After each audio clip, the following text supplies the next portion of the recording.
dengan NIM 10156121129. Assalamualaikum warahmatullahi wabarakatuh. Perkenalkan, nama saya Nadia, NIM 10156122141.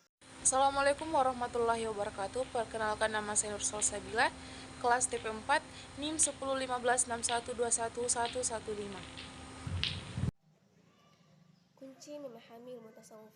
Dalam buku ini kami akan meresensi bagian bagaimana cara membuka hijab atau tabir yang membatasi diri dengan Tuhan. Yang pertama adalah membina pribadi. Nah, membina pribadi ini dibagi menjadi beberapa bagian. Yang pertama adalah perbaikan akhlak. Dalam menyingkapi hijab atau dinding yang membatasi diri dengan Tuhan, kaum sufi atau tasawuf telah membuat sistem yang dinamakan tahalli tajalli, di mana ini akan menerangkan sistem mana yang akan digunakan dalam riadah atau latihan-latihan dan mujahadah atau berjuang untuk mensucikan diri dari segala macam-macam hal-hal negatif atau hal-hal yang tercela, sifat-sifat tercela, dan menghiasinya atau membina diri dari segala sifat-sifat yang terpuji. Yang kedua adalah sabar. Yang dinamakan sabar adalah meninggalkan segala perkataan atau pekerjaan yang dikehendaki oleh hawa nafsu, tetap pada pendirian agama yang mungkin bertentangan dengan hawa nafsu, semata-mata karena kita menginginkan kebahagiaan dunia dan akhirat. Sabar adalah jihad atau perjuangan yang melawan hawa nafsu sehingga kita dapat kembali kepada jalan Allah Subhanahu wa taala, sebagaimana dalam Quran surah Al-Baqarah ayat 45 sampai 46 yang berbunyi, Bismillahirrahmanirrahim, wasta'inu bis-sabri was-shalah wa innaha lakabiratun illa 'alal khashi'in alladzina yadhunnuna annahum mulaqu rabbihim wa annahum ilaihi raji'un, yang artinya, jadikanlah sabar dan sholat sebagai penolongmu. Dengan demikian itu adalah sesuatu yang berat, kecuali bagi orang-orang yang khusyuk. Orang-orang khusyuk itu adalah orang-orang yang menyukai bahwa mereka akan bertemu dengan Allah dan akan kembali kepadanya. Yang ketiga adalah syukur. Kaum sufi mengajarkan kita untuk bersyukur atas nikmat yang diberikan kepada Allah Subhanahu wa taala kepada kita, di mana orang-orang yang tidak bersyukur kepada Allah maka kesusahanlah yang akan menyertainya. Adapun arti syukur adalah sifat yang sangat disukai oleh Allah Subhanahu wa taala, di mana jika ada orang yang bersyukur karena Allah, maka semua rezeki yang diterimanya akan digunakan di jalan yang benar dan di jalan yang halal. Kemudian yang keempat adalah ridho bil qadar. Ada banyak sekali orang yang tidak dapat menerima keadaan-keadaan yang Allah berikan kepadanya, seperti kemiskinan, kekurangan, kedudukan maupun kematian. Nah, yang dapat bertahan dalam keadaan seperti ini adalah orang-orang yang ridho kepadanya. Bagian B, latihan rohani dan tingkat-tingkat yang harus dilalui. Takhalli, membersihkan diri dari sifat-sifat tercela, kotoran hati. Firman Allah dalam Quran surah Asy-Syams ayat 9-10, sesungguhnya hanya berbahagialah orang yang mensucikan jiwanya, dan sungguh merugilah orang yang mengotori jiwanya. Adapun yang pertama, sifat-sifat yang mengotori jiwa atau hati. Adapun sifat-sifat yang tercela yang mengotori jiwa manusia ialah hasad, iri hati, haqad, yaitu dengki atau benci, suuzon, yaitu sangka buruk, kibir, yaitu sombong, ujub, yaitu merasa sempurna diri dari orang lain, ria, yaitu mempermainkan kelebihan, suma, yaitu cari-cari nama atau kemasyhuran, dab, yaitu pemarah, ghibah, yaitu pengumpat, namimah, yaitu bicara belakang orang, kizib, yaitu dusta, khianat, yaitu munafik.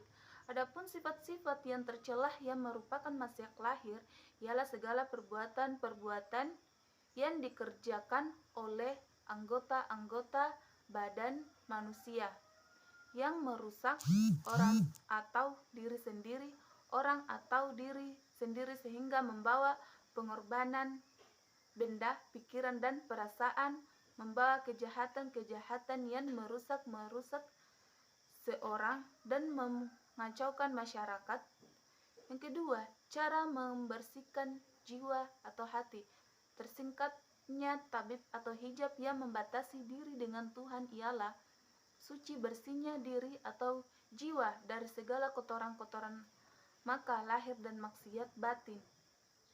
Menurut ahli tarekat ada 4 dinding, yaitu hijab yang membatasi dia dengan Tuhan, tetapi dialah dari latifah-latifah yang lain, dialah yang dapat mendekati Tuhan apabila telah dibersihkan dari najis dan hadas, bersih dari kotoran-kotoran lahir dan kotoran-kotoran batin, yang dihiasi dengan zikirullah untuk membuktikan betapa pentingnya membersihkan latifatul qalbi. Itu Rasulullah bersabda, di dalam tubuh anak Adam ada segumpal daging.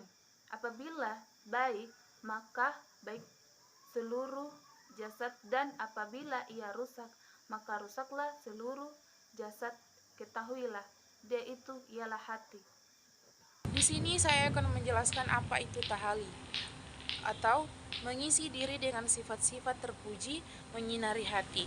Firman Allah dalam Quran surah An-Nahl bahwa sesungguhnya Allah memerintahkan untuk berlaku adil, berbuat kebajikan, hidup kekeluargaan, dan melarang kehijian, kemungkaran, dan bermusuhan, bahwa Tuhan mengajarkan kepada kamu sekalian pokok-pokok akhlak itu agar kamu sekalian menjadi perhatian. Yang pertama, pokok-pokok dasar perbaikan akhlak dalam rangka mengatur tata kehidupan dan penghidupan. Allah telah meletakkan dasar-dasar pokok untuk perbaikan akhlak. Maka apabila manusia dibina atas dasar-dasar pokok tersebut, maka dapatlah diharapkan terciptanya manusia tersebut. Yang kedua, sifat yang menyinari jiwa atau hati. Setelah manusia itu telah melakukan pembersihan hati, harus dibarengi pola penyaran hati agar hati yang kotor dan gelap itu menjadi bersih dan terang. Karena hati yang demikian itulah yang dapat menerima pancaran nur cahaya Tuhan. Yang ketiga, mendekatkan diri kepada Allah. Dalam rangka mendekatkan diri kepada Allah itu perlu dengan tanjakan-tanjakan dari satu tingkat ke tingkat yang lebih tinggi.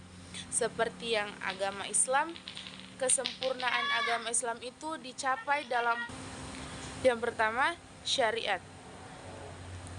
Mengerjakan syariat itu diartikan sebagai mengerjakan amal badaniah daripada segala hukum-hukum sholat, puasa, zakat, dan haji.